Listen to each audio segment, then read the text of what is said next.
처음에는 표절을 다 해요. 표절이 나쁜 거라고 하지만 어느 정도 수준에서는 어느 정도 이렇게 단계가 박사 단계에 올라가서는 표절하는 게 좀 그렇죠. 근데 또 원저자를 갖다 이름을 갖다 기록해 놓으면 표절이 되지 않아요. 내가 인용을 해서 사용을 해도 표절이 되지 않아요. 근데 우리는 다 표절하고 살아가는 거예요. 그렇게 배워가는 거예요. 그래서 남이 쓴 것을 또 한번 시를 쓴 것을 또 써서 또 내 어떤 교훈으로 삼기도 하고 내 마음 평안으로 삼기도 하고 그렇게 표절을 하면서 그걸 또 뭐예요? 약간 바꿔서 모방을 해가지고 약간 바꿔서 또 이렇게 해보고 그전에 음악을 하든지 글을 쓰든지 시를 쓰든지 뭐 아니면 미술을 하든지 그전에 다 표절을 하고 모방을 해요. 왜? 배워야 되니까 알아야 되니까 처음에는 그대로 따라해요. 그림을 그려도 그대로 따라하고 그러다가 좀 시간이 지나면 약간 바꿔서 한번 해보고 그러다가 또 좀 가면 진정한 내 것이 나오는.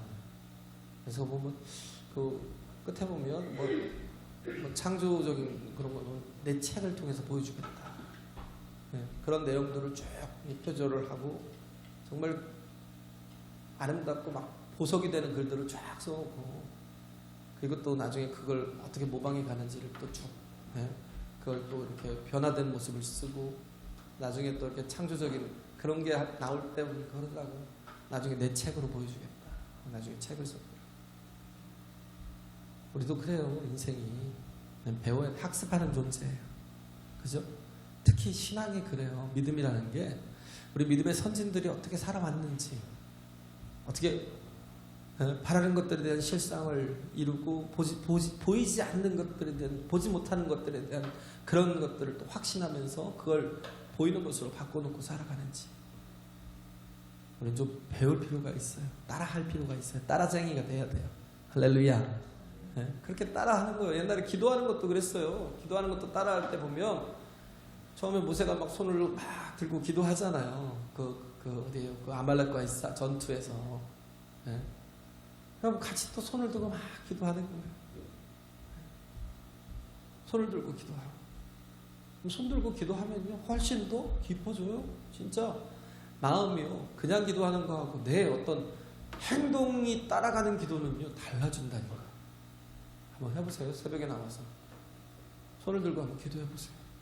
하나님, 천부에 오리지 없어서 내가 손 들고 옵니다.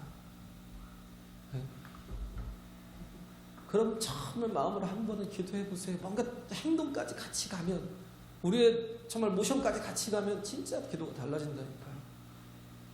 제가 따라하려고 했던 게 뭐냐면 옛날에 엘리야의 기도. 배가 이렇게 나와가지고요.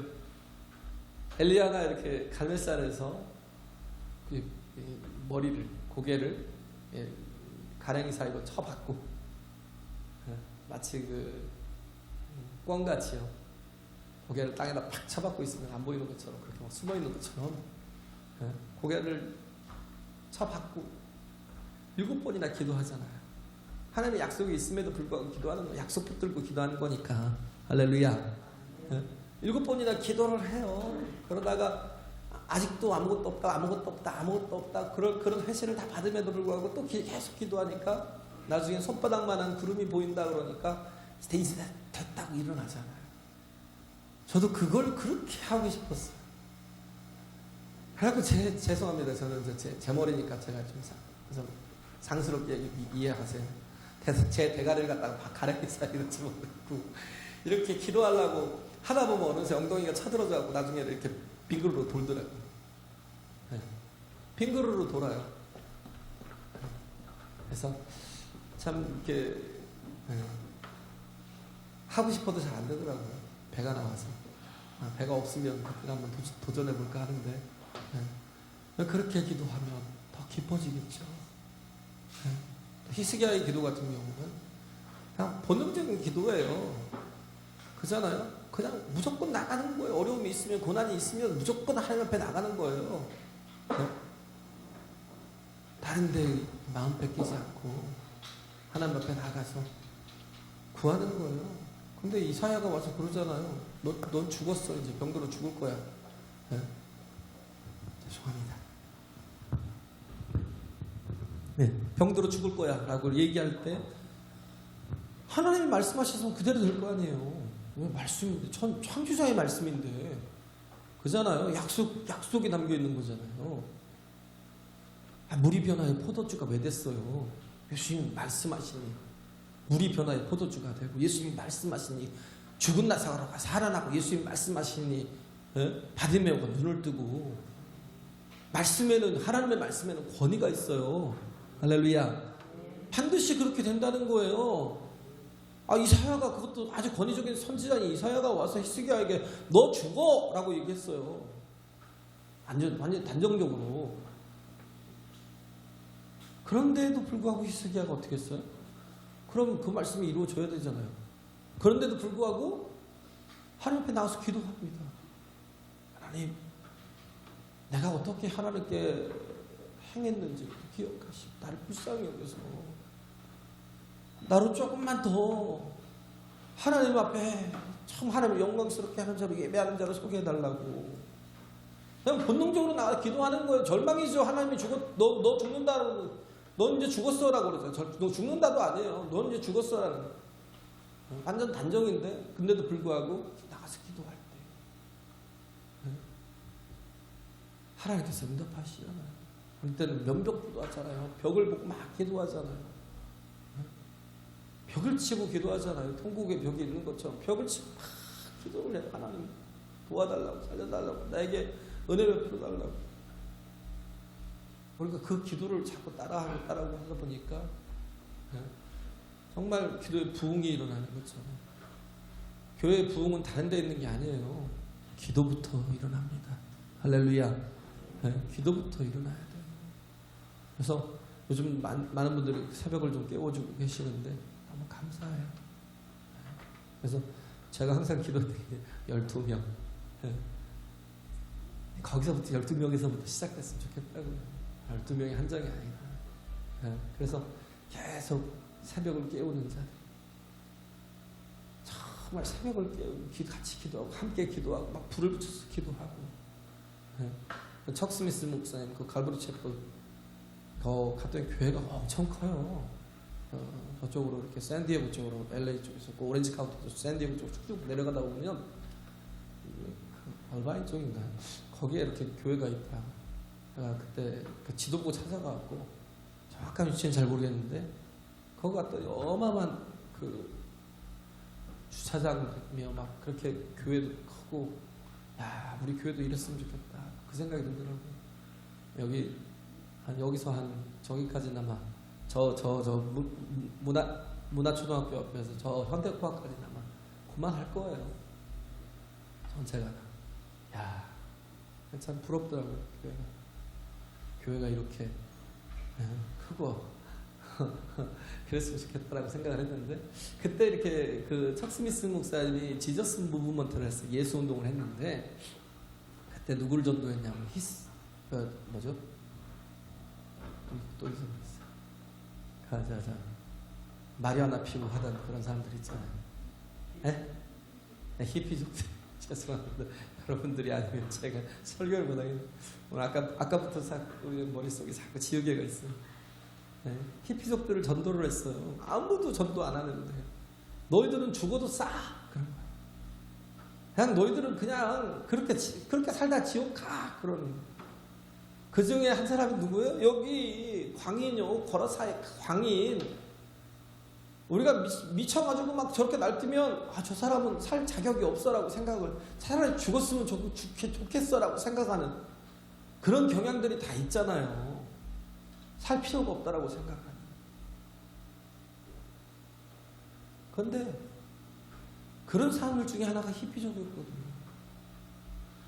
그들을 찾아가서 전도하고 그들에게 소망을 주고, 또 그들이 또 이렇게 같이 섞이는 걸 막 사람들이 막 불안해하고 두려워하고 그러니까 마리아나 피고 와서, 저도 뉴욕에서 경험해 봤어요. 저도 매장에 매니저를 좀 잠깐 했었는데, 흑인 아주머니인데 마약을 하고 이렇게 낮에 들어오니까 엉덩이를 내리고 저한테 막 이러고 춤을 추는 거예요. 제 앞에서 엉덩이를 내밀면서 모르는 거예요. 얼마나 제가 안서. 근데 불쌍하더라고요. 같이 이렇게 춤을 췄어요. 같이 그러면서 축복하고 그랬는데 그런 마음이 있었던 것 같아요. 척신성사요. 사람들이 두려워하고 그러니까 따로 이렇게 카페를 하나 이렇게 만들어 가지고 그들이 따로 예배할 수 있도록 마리아나 피우면서 그래도 아직 다 변화된 게 아니니까 마리아나 피우면서 만들었던 찬양이 그거잖아요. 작은 불꽃 하나가 큰 불을 일으키요. 그 찬양 가사도 잘 생각해요. 그런 찬양의 작은 불꽃 하나가 마리아나 이렇게 피던 그 불꽃이에요. 그게 자꾸 번져서 막 많은 사람들이 막 그러고 있는. 근데 그렇게 변화된 것처럼 이 복음의 불꽃이 작은 것 같지만 그게 자꾸 번져서 온 산을 다 태워버릴 것이다. 그런 소망을 가지고 그들이 섰을 때 그들 속에서 엄청난 능력의 역사를 일으키는 사람들이 되게 많이 나왔어요.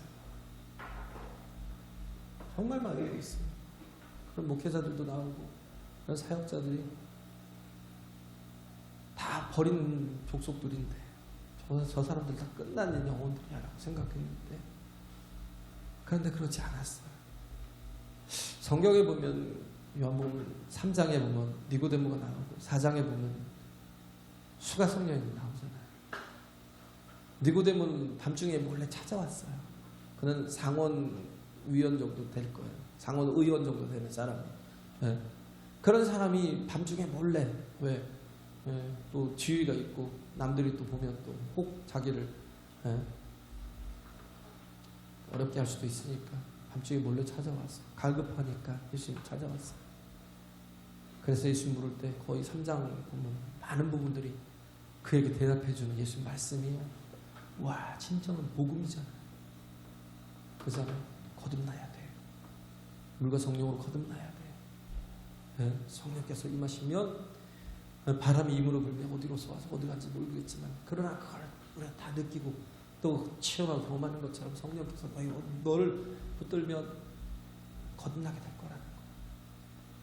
근데 그러기 위해서는 뭐예요? 복음이 들어라는 거예요. 모세가 광야에서 뱀을 든 것처럼 인자 들려야 될 것이다. 내가 십자가에 왜 달렸게? 온 인류가 다 복음이더라고. 그러면서 주옥 같은 말씀을 하나님이 세상을 이처럼 사랑했다.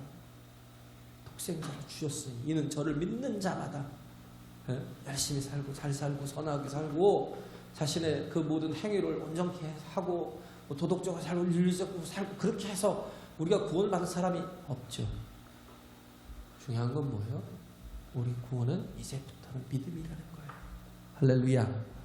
예수 그리스도를 믿는 믿음, 내 안에 예수 그리스도를 주인으로 모시는 믿음, 내가 이제는 그를 따라가는 믿음, 내가 그 길이요 진리요 생명이 나를 말미암지 않고 아버지께로 올 자가 없다고 하셨으니까 아버지께로 가려면 어떻게 돼요? 그의 길을 따라가는 거예요. 그죠? 표절 모방 창의적인 게 나오겠죠. 우리가 정말 주를 따라가는 거, 주의 가시는 길을 따라가는 거, 십자가 지고 가는 거, 그 니고데모가 이기고 그 다음에 4장에 나오는 게 보면 수가 성령이잖아요. 수가가 어디예요? 세겜이에요. 세겜.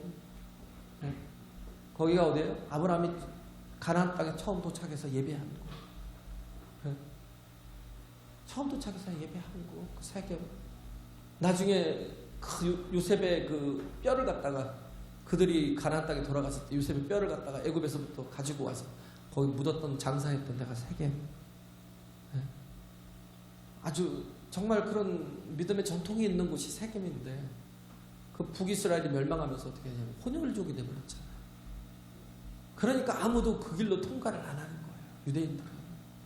왜? 저것들은 개만도 못해. 이방인만도 못해. 상종을 안 했어요. 그런데도 불구하고 예수님께서 유대 땅에서부터 수가성에 가서 거기서 운물에 이르기까지 약 반나절이 걸려요. 반나절이. 근데도 불구하고 예수님께서 그곳에 도착하려고. 왜 그러겠어요? 한 영혼을 만나려고.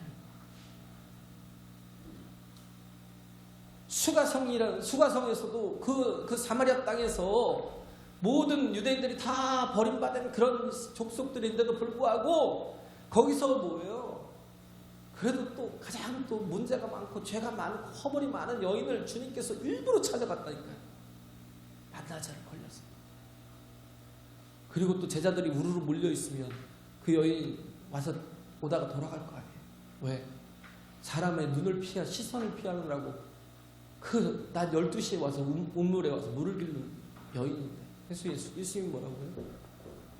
제자들을 이거 먹을 것을 가서 사오라고 보냈어요. 배고파서 그래요? 아니요. 예수님 드세요 하고 제자들이 사와서 할 때 나는 너희가 모르는 양식이 있다라고 얘기하잖아요.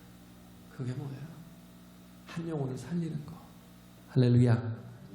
그런 마음, 정말 한 영혼을 스프랑크니즈마이 국리력 불쌍히 여기고 그래서 찾아가는 마음. 오늘 본문에 보면 이 광인은 진짜 쓸모없다고 생각을 해요. 이 광인은 정말 죽어도 된다고 생각을 해요.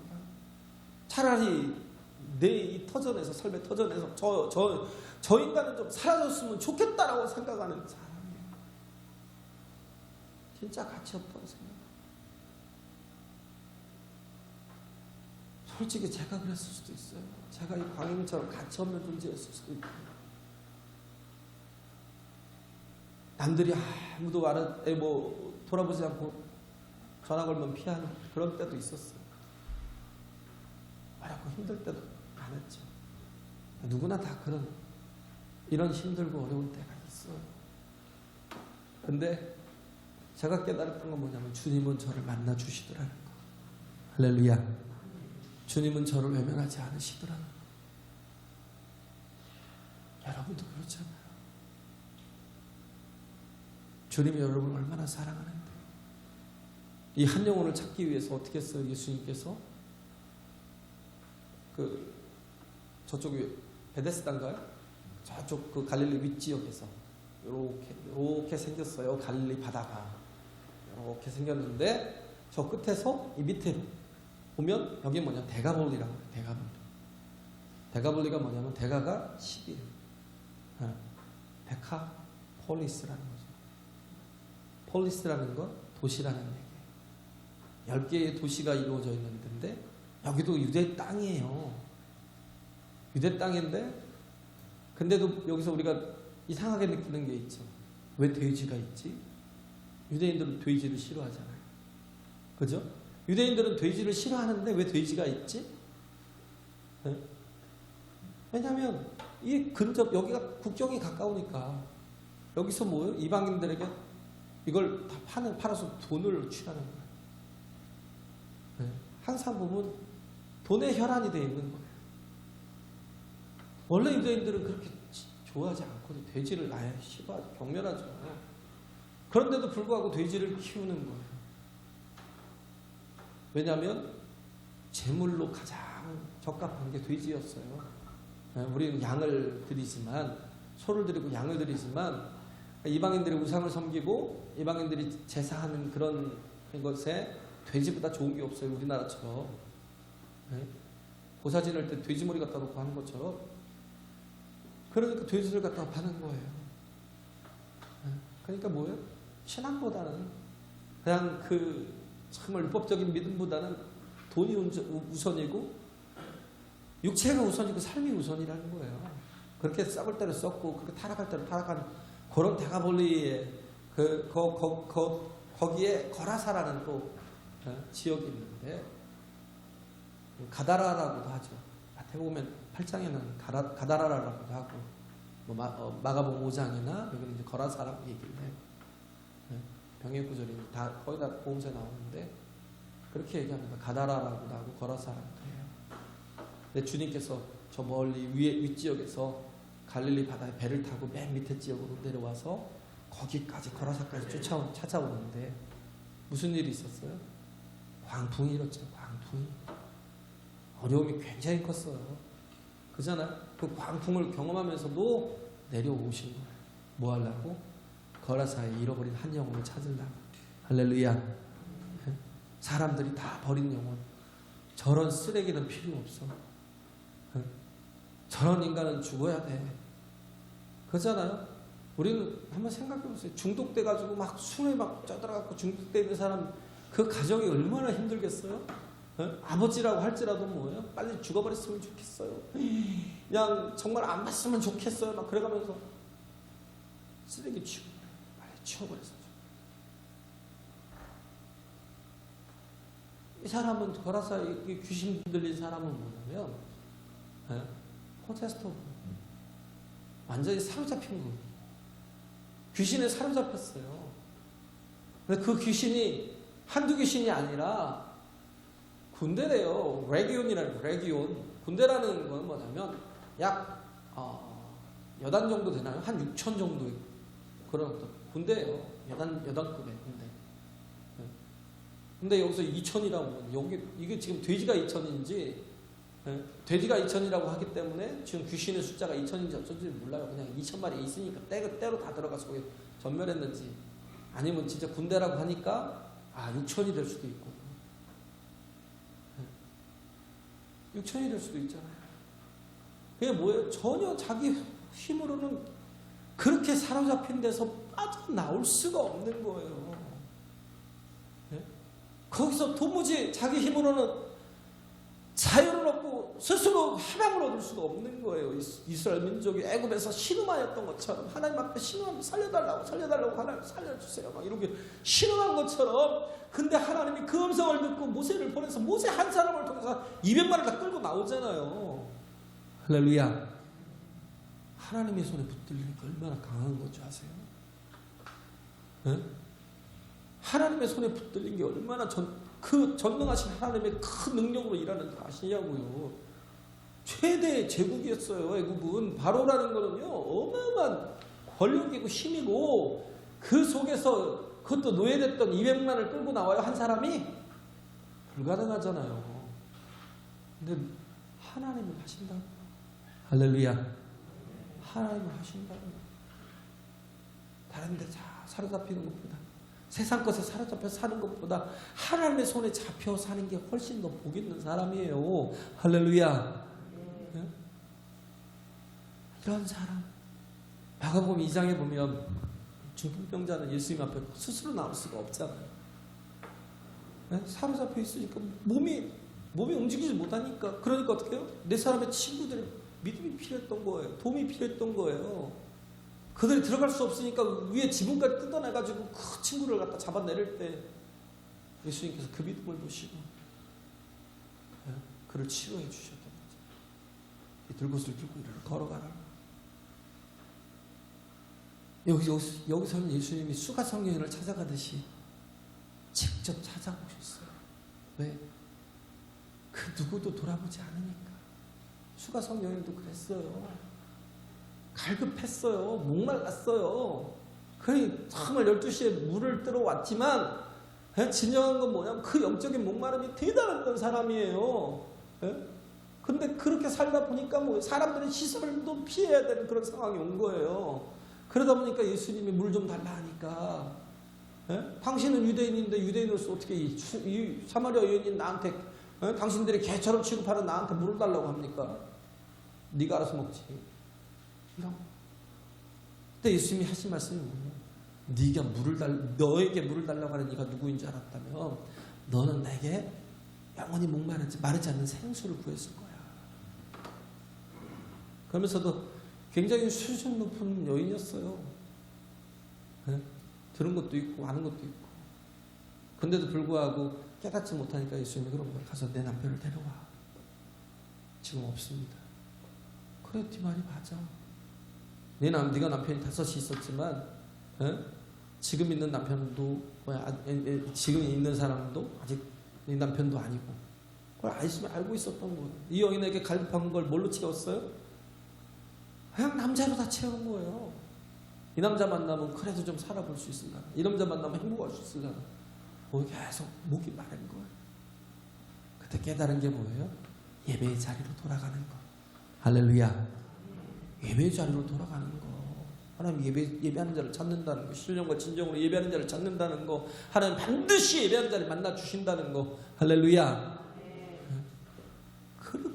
그렇게 해서 그 여인을 치료할 때 그때부터 이 여인이 시선을 두려워하지 않고 가서 즉시 가서 어떻게 해요? 사마리아를 변화시키잖아요. 와보라는 거. 내가 그리스도를 만났다. 그런 것처럼 이렇게 정말 예수님이 또 찾아간 사람이 하필 광인이에요. 광인, 미친놈. 이 사람은요, 귀신이 들리니까 어떻게 해요? 옷도 입지 않았어요. 귀신이 들리면 진짜 사람 같지가 않아요. 저희 집에도 옛날에 귀신 들려갖고 미친나고 몇 달을 같이 살았어요. 그 형제가, 누나가 미치고 또 동생이 미치고 남동생이 진짜 잘생겼어요. 키도 크고 너무 잘생겨. 야, 그런데 그 집도 잘 살아요. 진짜 잘 살아요. 잘 살고 잘생기고 다 모든 게 부족함이 없는데 귀신이 들렸어요.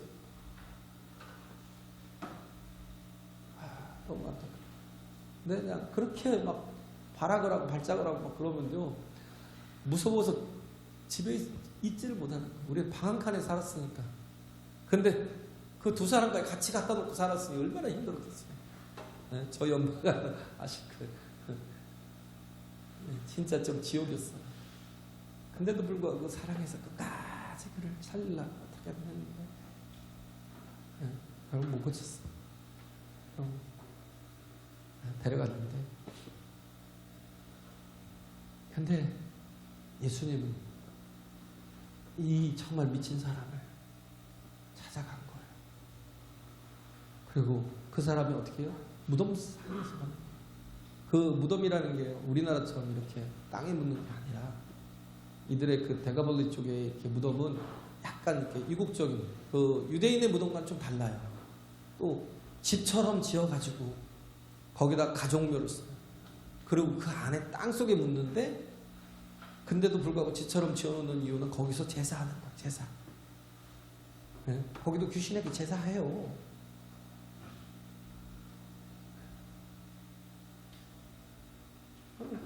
근데 우리가 왜 귀신이 자꾸 들리는지 원인을 좀 보면, 내가 자꾸 허용하기 때문에, 죄를 허용하기 때문에, 그죠?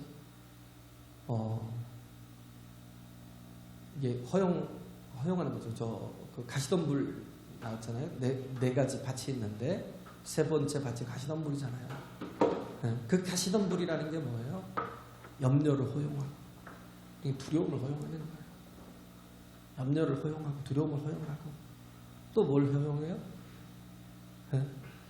세상 향락을 허용하고 또 욕심이죠. 재리, 그죠? 욕심과 향락을 허용하는, 염려와 욕심과 향락을 허용하는. 이러다 보면 어떻게 해요? 말씀이 들어가도 잘할래야 잘할 수가 없어요. 생명이 들어가도 잘할래야 잘할 수가 없어요. 죄가 그래요. 죄가 우리가 자꾸 죄를 허용하니까 오늘 죄를 안 짓는 것 같죠. 제일 쉽게 짓는 게 미움이에요. 미움. 도무지 용서할 수 없는 사람도 많잖아요. 용서할 수 없는 그 상태로요, 10년, 20년을 계속 그 상태로 살아요. 난 당연하잖아요. 내가 저놈을 어떻게 용서해? 내가 저놈을 어떻게 봐줘야 되는데? 내가 쟤랑 어떻게 화해를 해? 모든 원인을 다 그쪽에 두고 있지만 원인은 뭐예요? 결국은 나예요. 나. 용서하지 못하고 있는 마음, 풀지 못하고 있는 마음. 그러다 보니까 병은 누가 들어요? 상대방이? 내가 들어요. 내가 미워하고 용서를 풀지 않고, 네? 또 뭐 시기하고 질투하고, 네? 외로움 같은 것도 그래요. 외로움 같은 거. 얼마든지 내가 풀고 나가서 누구와도 가까워질 수 있잖아요. 네? 스스로 왜 그 방에 갇혀갖고 외롭게 가고 있어요. 그러다 보니까 그걸 뭐예요? 허용을 하니까 자꾸 병이 드는 거예요. 악하고 더러운 귀신들이 들어오는 거예요. 죄를 자꾸 허용하니까. 어떤 자매가 그랬어요. 예전에 시집을 갔는데, 안 믿는 가정에서 시집을 갔어요. 제사 때가 돌아오니까 마음이 괴로운 거예요. 내가 그래도 그리스도인으로 내가 어렸을 때부터 살고 자랐는데 내가 제사를 해야 된다는 것이 너무 꺼림칙한 거예요. 그럼 제사를 하다가 그러니까 하나님 앞에 예배를 드려야 될 사람이 그냥 이렇게 절을 하다가 갑자기 그때 귀신이 들어와가지고 그냥 가정이 쑥대밭이 됐어요. 귀신이 들어왔어요. 미쳐버린 거예요. 약한 것들이 있다니까요. 보이지 않는 게 있어요. 그잖아요. 사람이 보이지 않는 것들이 역사한다니까요. 네? 참 보면 80년대, 90년대, 뭐 2000년대 초반까지 그냥 귀신 쫓는 일도 많이 하고 그랬어요. 다들 그랬죠. 네? 저도 그랬고 어느 때는 어려울 때가 있어요. 쫓아도 안 나갈 때가 있어요. 네? 어떤 교회에서 이렇게 선교를 갔는데, 단기 선교를 갔는데 막 귀신들이 막 드러난 거예요. 말씀 앞에 드러난 거예요. 근데 어떤 한 여인 드러났는데 7, 80명이 모여서 막 계속 나가라고 막 선포하는 거예요. 예수 그리스도의 이름으로 명하노니 악하고 더러운 귀신아 나가라고 쫓아낸 거예요. 근데 다 안 나가는데 그때 이제 그곳에 있던 중국 선교사가 예수 아이니 하고 안아줘요. 예수 아이니 안아주는 예수님이 널 사랑해 하고 안아주니까 그때서 귀신이 나가더라고요. 그냥 막 선포하고 이렇게 쫓아야 막 나갈 때도 있어요. 네, 저도 그 모스크바 가서 우리 이제 집회를 할 때 한 200명, 거기 200명, 한 250명 교회가 좀 컸어요. 그 임마누엘 교회랑 거기 이제 인터내셔널 되게 많았어요. 국제적인 이제 학교라 네, 모스크바 학생들이 되게 많았는데 거기서는 막 마약에 중독돼 있고 막 그런 사람들이 많아요. 나올 때 그냥 눈만 딱 쳐다보면 우리 온유보다 머리 하나가 더 있어요. 2m 한 5, 6은 되는 것 같아요. 덩치 이렇게 큰 사람이 갑자기 막 눈을 보더니 막 떨더니 막 뻥 나가 떨어지더라고요. 그 사람은 그걸 못 잊어요. 내가 무슨 능력이 있어요. 제 눈을 보더니 막 흔들리더니 뻥 나가 떨어지면서 내가 고친다. 그걸 볼 때 진짜 너무 막 서는 거예요. 쭈뼛쭈뼛 서는 거예요. 하나님의 능력이 이렇게 대단한 거예요. 여기서 보면 거라사인의 이 한 광인이 어느 정도냐면 쇠사슬로 기껏 해야 사람들이 치료를 하겠어요, 뭐 하겠어요, 못 하는 거예요. 쇠사슬로 묶고 뭐 다 묶잖아요. 여기서 보면 고랑으로 쇠사슬과 고랑으로 묶어놨는데 겨우 놓는 게 그게 단데 그것조차도 귀신이 다 끊어버리거든. 막 광야로 도망가. 그리고 또 와서 막 미친듯이 막 마을을 휘젓다니. 그런데도 불구하고 예수님은 그를 사랑했어요. 그래서 나가라고 하니까 우리를 돼지떼에게 보내라. 돼지떼를 달라는 거예요. 그래 들어가라. 허하라. 예수님께서 왜 돼지떼에 들어갈 걸 허용을 했겠어요? 2,000마리가 다서 그 물에 가서 몰살했는데 한 영혼이 그렇게 2,000마리의 그 가치가 뭐 수억을 하든지 수십억을 하든지 그것보다 한 영혼이 미친 사람이라 할지라도 혹은 죄가 많고 허물이 많은 사람이라 할지라도 그 한 영혼이 더 가치 있다는 걸 보여주려고. 할렐루야. 우리가 알아야 되는 게 그거예요. 그래서 우리에게 필요한 게 뭐예요? 긍휼히 여기는 마음, 불쌍히 여기는 마음. 예수님이 찾아가신 것처럼 쓸모없는 것 같고 쓰레기 같은 인간 같아도요 버릴 영혼은 하나도 없어요. 할렐루야. 우리가 이렇게 정말 한 영혼 한 영혼을 살리는데 쓰임받고 우리 자신이 정말 복음이 되어서 많은 영혼들에게 자유를 주고 해방을 줄 수 있는 진정한 하나님의 사람들이 되시길 간절히 바랍니다. 할렐루야. 찬송하겠습니다.